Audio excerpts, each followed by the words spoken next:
오늘은 7대째 네 번째 시간입니다. 오늘은 분노에 대해서 함께 말씀을 나누고자 합니다. 분노는 다른 죄에 비해서 우리의 일상에 가장 가까이 피부로 느끼는 감정입니다. 지금 시대를 분노의 시대라고 말해도 과장이 아닐 것입니다.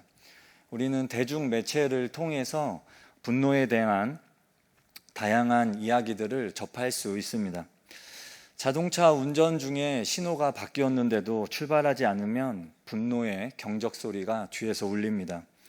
또한 층간 소음으로 인해서 분노해서 사람을 때렸다는 이야기, 또한 요즘에는 묻지마 폭행 같은 이런 일들이 큰 이슈입니다. 이렇듯 우리 주변에서 이런 일상적인 분노의 표출이 계속해서 일어나고 있습니다. 한편으로는 분출되지 않고 내면에 차곡차곡 쌓이는 분노도 있습니다. 이렇게 억누른 분노는 결국 골마 터지거나 다른 병의 원인이 되기도 합니다. 한국 중년 여성들의 상당수는 시부모와 남편, 자녀로 인해서 많은 스트레스를 받고 또 그 안에 화병을 갖고 있다고 합니다. 또한 남성들도 직장과 사회에서 받은 스트레스를 풀지 못해 많은 어려움을 겪고 있습니다. 이렇게 내면에 쌓인 분노는 결국 자신을 해치고 언젠가는 타인을 향해 폭발하며 그 결과는 파괴적입니다. 그래서 성경은 분을 터뜨리는 자는 어리석은 자이며 또 분을 품더라도 해가 질 때까지 품어서는 안 된다라고 말씀하고 있습니다. 결과적으로 분노는 하나님의 의를 이루지 못하기 때문입니다. 분노에 대한 성경적 가르침의 큰 줄기는 그것이 통제해야 할 악이라는 것입니다. 그러나 한편으로 분노는 인간이 가지고 있는 자연스러운 감정 중에 하나입니다. 분노는 기쁨이나 슬픔과 같은 감정인 것입니다. 따라서 분노 자체는 악이 아니며 그것이 지나치거나 모자라지만 않는다면 오히려 미덕이 될 수 있습니다. 고대 그리스 철학자들은 용기 있는 자만이 분노할 수 있다고 말하며 분노가 현자가 마땅히 지녀야 할 덕목이라고 말했습니다. 또한 분노가 불의에 대한 강렬한 반응이라고 생각했습니다. 부당한 것을 바로잡고자 하는 욕구 때문에 분노가 표출된다는 것입니다. 그러므로 분노는 어떤 면에서는 정의를 실현하는 방편이 될 수 있습니다. 성경에 나오는 믿음의 인물들도 분노하였습니다. 모세는 백성들이 금송아지를 만들고 춤을 추는 모습을 보자 분노하여 하나님이 주신 돌판을 던져버렸습니다. 다윗은 골리앗이 이스라엘을 조롱하자 분노하여 골리앗을 죽였습니다. 예수님은 하나님의 집을 장사하는 곳으로 만든 사람들을 향해서 분노하셨습니다. 이런 분노는 하나님의 영광을 위한 의로운 분노였습니다. 그러나 분노의 긍정적인 부분이 있음에도 불구하고 교회와 신학자들은 분노를 죄로 지목하였습니다. 그 이유는 많은 경우 분노가 복수를 만들기 때문입니다.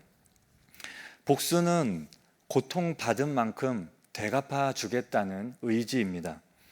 복수가 문제가 되는 것은 그 화가 통제하기가 어렵다는 것입니다. 분노해야 마땅한 대상에게 마땅한 몫으로 갚아주는 그 복수의 수준을 정하기가 참으로 어렵습니다. 드라마나 영화를 보면 복수하는 내용이 많이 나옵니다. 작년에 글로리라는 드라마가 인기를 끌었습니다. 학창시절 학교폭력으로 어려움을 당했던 주인공이 시간이 지나서 복수하는 내용입니다. 피해자는 상처와 아픔을 가지고 살아갑니다. 그런데 가해자들은 오히려 잘 먹고 잘 사는 것을 보여줍니다. 세상에 정의가 사라진 모습입니다. 이런 불의한 세상에서 피해자가 가해자에게 복수하는 것은 정의를 행하는 것처럼 보입니다. 시청자들은 이런 모습을 통해 통쾌함과 시원함을 느낍니다. 왜 이런 감정을 느낍니까? 복수는 당연하다는 것입니다. 당연히 당한 만큼 갚아주어야 한다는 것이 사람들의 생각입니다. 때로는 내가 당한 것보다 더 처절하고 잔인하게 복수하고 싶어 합니다. 우린 창세기에서도 이런 복수극을 볼 수 있습니다. 가나안 땅 하몰의 아들 세겜이 야곱의 딸 디나를 강간한 사건이 있습니다. 그 이후에 하몰이 야곱을 찾아와 디나를 자기 족속에게 줄 것을 간청합니다. 이때 야곱의 형제들은 그들이 할례를 받으면 디나와 결혼을 허락해 주겠다라고 속입니다. 이 말을 믿은 세겜과 그 형제들은 자기 족속의 모든 남자들과 함께 할례를 받게 됩니다. 사흘이 지난 뒤 거동이 불편할 때 그때를 틈타 야곱의 아들들이 그 성읍을 급습하게 되지요. 그리고 그곳에 있는 남자들을 몰살하게 됩니다. 야곱의 아들들이 마음에 품은 분노는 대복수극으로 이어졌습니다.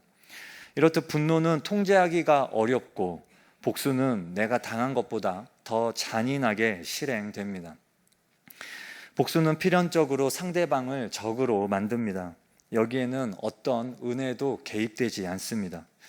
상대는 나의 원수가 되고 맙니다. 형제를 사랑하라는 예수님의 말씀을 실천할 수가 없습니다. 상대를 무참히 괴롭히고 관계를 악순환에 빠뜨리는 매우 심각한 죄라 할 수 있습니다. 그래서 분노를 죄로 지목한 것입니다. 분노의 원인들이 여러 가지가 있지만 한 가지만 살펴보려 합니다. 분노의 원인 중에 하나는 분노는 상처받은 자의 반응입니다. 타인에게 공격받고 상처받을 때 우리는 분노하는데 특히나 무시나 모욕을 당했을 때 더욱 분노하게 됩니다. 자존심이 강한 사람들이 타인의 공격에 더 쉽게 분노합니다. 그 이유는 상처로부터 자신을 보호하려는 내적 기제가 강하게 발동하기 때문입니다. 또한 어린 시절 부모나 주위 사람으로부터 존중받지 못하고 무시당하며 자란 사람들도 분노에 취약합니다. 이것은 지난 시절의 상처에 대한 보상 심리와 상관이 있습니다. 그런데 그다지 심각하지 않은 일에도 민감하게 반응해 스스로 상처받았다고 생각하며 분노하는 사람들도 있습니다. 가상의 상처에 아파하며 분통을 터뜨리는 것입니다.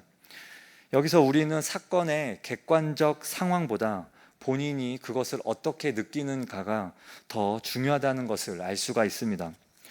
우리가 옆에서 볼 때는 뭐 그런 일로 분노하냐, 뭐 그런 일로 화를 내냐 이렇게 생각할 수 있습니다. 하지만 화를 내고 있는 본인은 화를 낼 만큼 깊은 상처를 받았다고 생각하는 것입니다. 객관적 상황은 중요하지 않습니다. 자신이 어떻게 느끼느냐가 중요합니다. 상처는 상당히 주관적입니다. 창세기에서 가인은 근거 없는 피해의식을 가지고 분노하여 동생 아벨을 죽이게 됩니다. 그는 자신이 믿음으로 제사를 드리지 못했다는 그런 사실은 전혀 고려하지 않고 아벨이 드린 제사 때문에 자신의 제사가 하나님께 연락되지 않았다고 생각합니다. 그리고 동생에게 분노하여 결국 동생을 죽이고 맙니다. 자신이 받은 상처와 피해의식으로 살인을 저지른 것입니다. 그렇다면 분노가 가져오는 결과는 무엇일까요? 분노가 가져오는 치명적인 결과는 그 무엇보다 파괴성에 있습니다.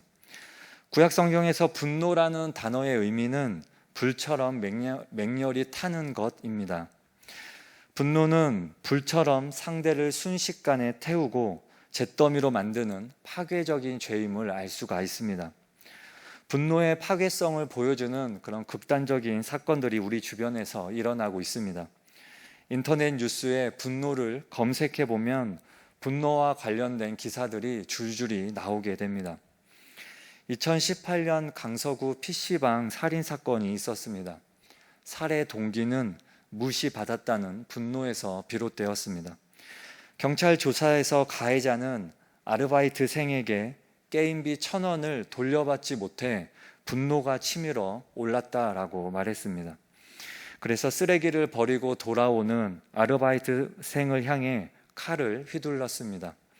잔인한 살인이었고 분노를 조절하지 못해 발생한 것이었습니다. 이것뿐만 아니라 자신을 정신병원에 입원시켰다는 이유로 자신의 어머니를 살해한 남성 이야기, 또한 이혼 과정에서 감정 문제로 전 부인을 흉기로 찌른 사건 등 분노를 조절하지 못해 많은 사건들이 발생하고 있습니다. 분노로 인한 살인이 하루에 한 건 이상 발생하고 있다는 통계가 있습니다.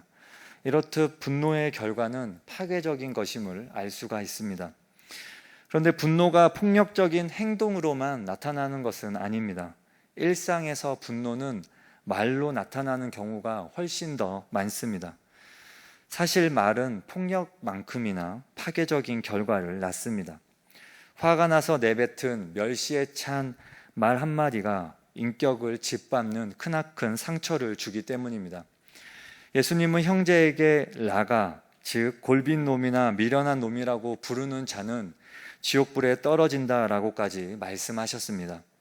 말로 형제에게 고통을 안겨준 사람이 지옥에 떨어질 정도로 말로 상처받은 사람이 당하는 고통이 아주 극심하다라는 것을 말하는 것입니다. 때로 화를 참지 못해 부주의하게 내뱉은 말로 인해 상대의 마음에 박혀서 일생을 비극에 빠뜨리기도 합니다. 1990년대 후반 대한민국 전체를 뒤흔든 탈옥수 신창원이 있습니다. 인터넷 나무위키에 신창원을 검색해 보면 그가 범죄자가 된 계기가 나옵니다. 그가 초등학교 5학년 때 너무 가난해서 육성회비를 내지 못할 때가 있었습니다. 어느 날 담임 선생님이 회비를 독촉하는 과정에서 화를 내면서 돈도 안 가져왔는데 뭐하러 학교 왔냐? 빨리 꺼져라. 너 같은 놈은 학교 다닐 필요가 없다라고 소리쳤다고 합니다. 더 심한 말이었을 텐데 인터넷에서 순화해서 적었다라고 생각됩니다. 선생님께 들은 이 말은 그의 마음에 비수처럼 꽂혔고 세상과 사람에 대한 분노의 씨앗이 되었습니다. 누구나 멸시에 가득 찬 말을 들으면 인격이 짓밟히고 견디기 힘든 상처를 입게 됩니다. 쓰라린 말 한마디는 쓴뿌리가 되어서 복수와 분노를 잉태하게 됩니다. 전 예수전도단에서 대학생들을 대상으로 사역할 때가 있었습니다. 대학생들과 상담을 해보면 많은 경우 말을 통해서 상처를 받은 경우가 많습니다. 그리고 그렇게 상처를 준 사람들은 대부분 많은 경우 부모님이거나 선생님이거나 교회 권위자일 때가 많습니다. 상처를 준 사람들은 학생들이 믿고 의지하고 사랑했던 사람들이었습니다. 자신들이 신뢰했던 사람들을 통해 들었던 말이 가슴에 비수처럼 꽂혀 있는 것입니다. 부모님이 무심코 내뱉은 말이 자녀의 마음에 깊이 남아 있을 수 있습니다. 자녀는 부모에게 깊이 의존되어 있기 때문입니다. 그래서 우리가 말을 참 조심해야 합니다. 그러면 분노를 이기기 위해서는 어떻게 해야 할까요? 첫째로 분노를 이기기 위해서는 원수 갚는 일은 나에게 속해 있지 않다는 것을 알아야 합니다. 화를 내면 일단 속이 후련해집니다. 하지만 문제는 해결되지 않고 오히려 상황이 악화됩니다. 복수는 상대방의 되갚음을 불러오고 결국 악순환을 낳기 때문입니다. 복수로는 문제가 해결되지 않습니다. 어떤 사람은 상처받은 만큼 되돌려주는 것이 정의이기에 복수가 당연하다고 말하기도 합니다. 하지만 제가 서두에 이야기했듯이 자기가 당한 만큼 정확하게 갚아주는 것이 어려운 점입니다. 따라서 보복으로 정의를 이루는 것은 실질적으로 어렵다고 보아야 합니다. 복수는 오히려 모두에게 증오와 고통을 줄 뿐입니다. 이런 현실적인 이유와 함께 그리스도인은 분노를 피해야 할 신학적인 이유가 있습니다. 바울은 친히 원수를 갚지 말고 하나님께 맡겨라 라고 권면했습니다. 궁극적으로 복수는 인간에게 허용된 것이 아니며 직접 보복하려고 하는 것은 하나님의 일을 대행하려는 태도입니다. 공의로우신 하나님은 졸지도 않고 주무시지도 않고 불꽃 같은 눈으로 모든 일을 감찰하십니다.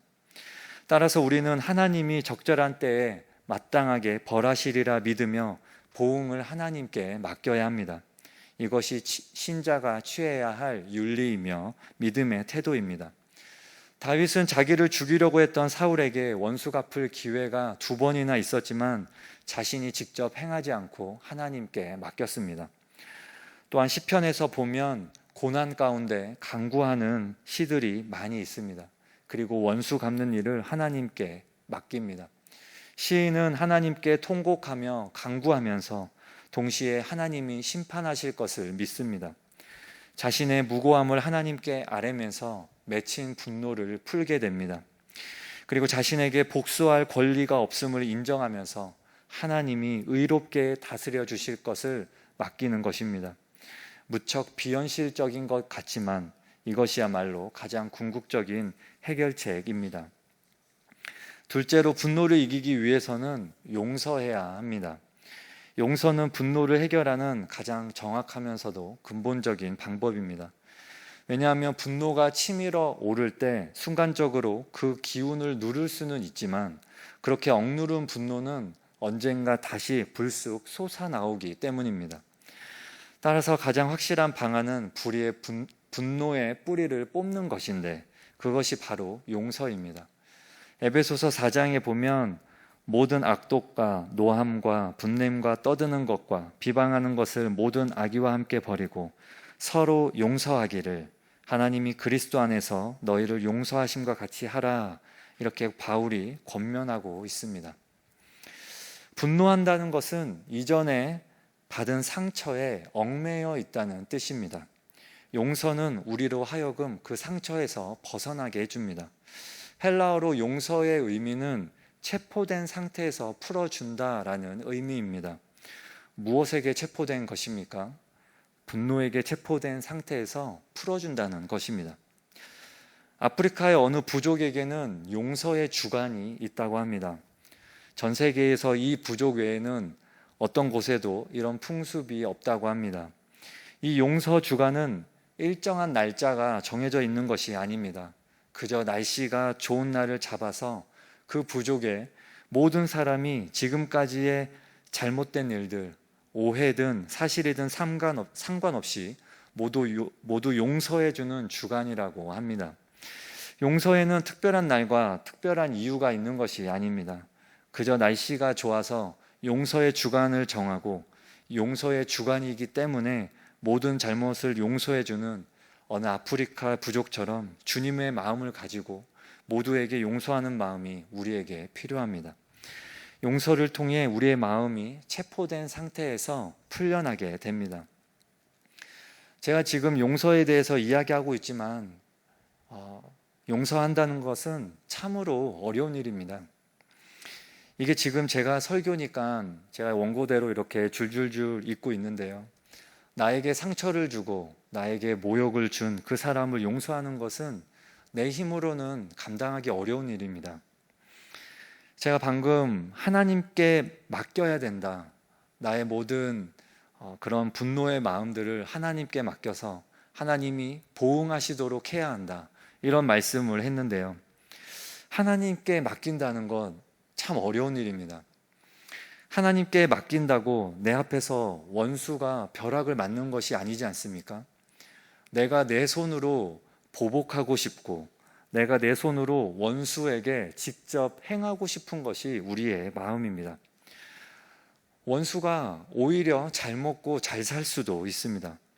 원수 갚는 것을 하나님께 맡기는 것과 용서하는 것 결코 쉬운 일이 아닙니다. 예수전도단에서 DTS라는 훈련이 있습니다. 6개월에서 8개월 동안 함께 합숙하면서 훈련하게 됩니다. 훈련 과정 중에 내적 치유라는 훈련이 있습니다. 자신의 내면을 살펴보면서 자신에게 상처를 준 사람들을 용서하는 그런 시간입니다.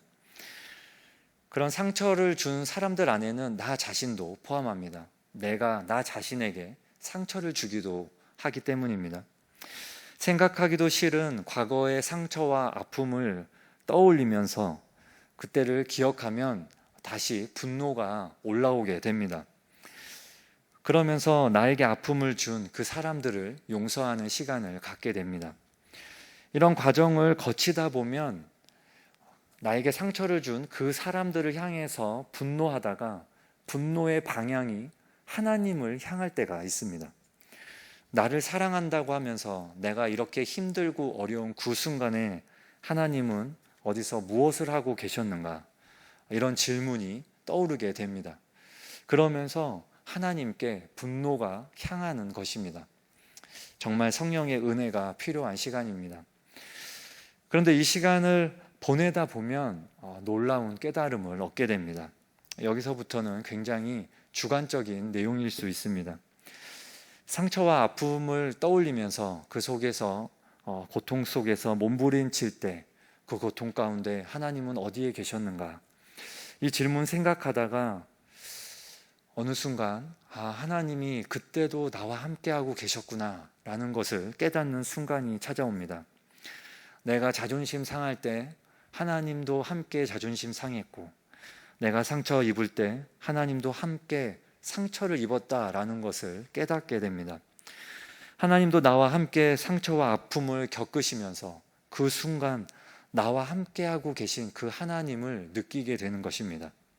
정말 은혜 가운데 일어나는 일들입니다. 하나님이 나를 버린 것이 아니라 그 어려운 순간에도 나와 함께하고 계셨다라는 것을 깨닫는 순간부터 치유가 일어납니다. 그리고 용서하게 됩니다. 전능하신 하나님이 왜 나와 함께 그 아픔과 그 상처를 겪는 것입니까? 하나님은 겪으실 필요가 없으십니다. 하지만 하나님이 나를 사랑하시기 때문에 그 순간 내가 아픔과 상처를 겪는 그 순간 나를 홀로 두시지 않고 그 순간 나와 함께 하시면서 나와 함께 그 아픔을 겪으신 것입니다. 이것이 깨달아지는 순간부터 참으로 놀라운 회복이 일어납니다. 아무런 은혜 없이 용서해라 그러면 마음이 참 어렵습니다. 너가 하나님께 용서받았으니까 너도 다른 사람을 용서해야 된다 이렇게 말하면 머리로는 이해가 되지만 마음은 용서하는 것이 참으로 어렵습니다. 그래서 우리에게는 은혜가 있어야 합니다. 하나님의 은혜가 우리의 삶을 덮을 때 우리는 진정한 용서를 할 수 있습니다. 하나님의 선하심을 힘입어 용서할 수 있습니다. 이것이 바로 믿음의 본질이요 기독교 영성의 핵심입니다. 그렇다면 우리는 화가 날 때 구체적으로 어떻게 할 수 있을까요? 화가 날 때 우리는 즉각적으로 그 화내는 것을 피해야 합니다. 화가 나면 우리는 어떻게든 그 장소를 피해야 합니다. 유튜브 영상에서 보았는데 화가 나면 그 장소에서 3분 동안 도망쳐라 이런 내용을 보았습니다.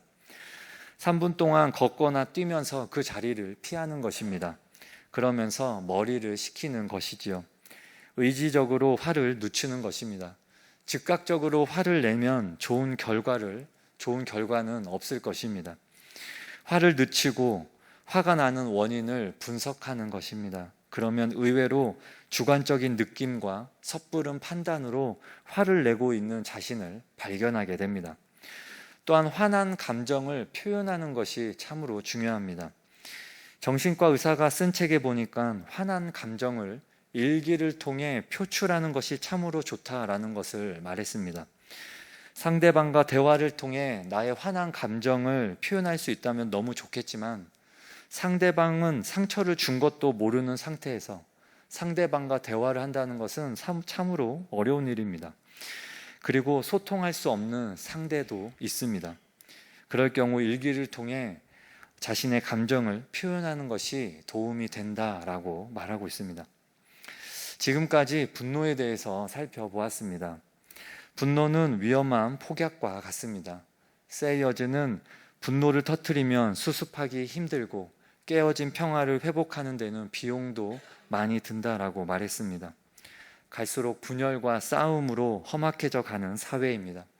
그리스도인들은 화평케 하는 일에 부름받은 평화의 사도라는 것을 기억해야 합니다. 우리의 신분을 늘 의식하며 분노를 이기는 데 힘쓰는 저와 여러분 되시기 바랍니다.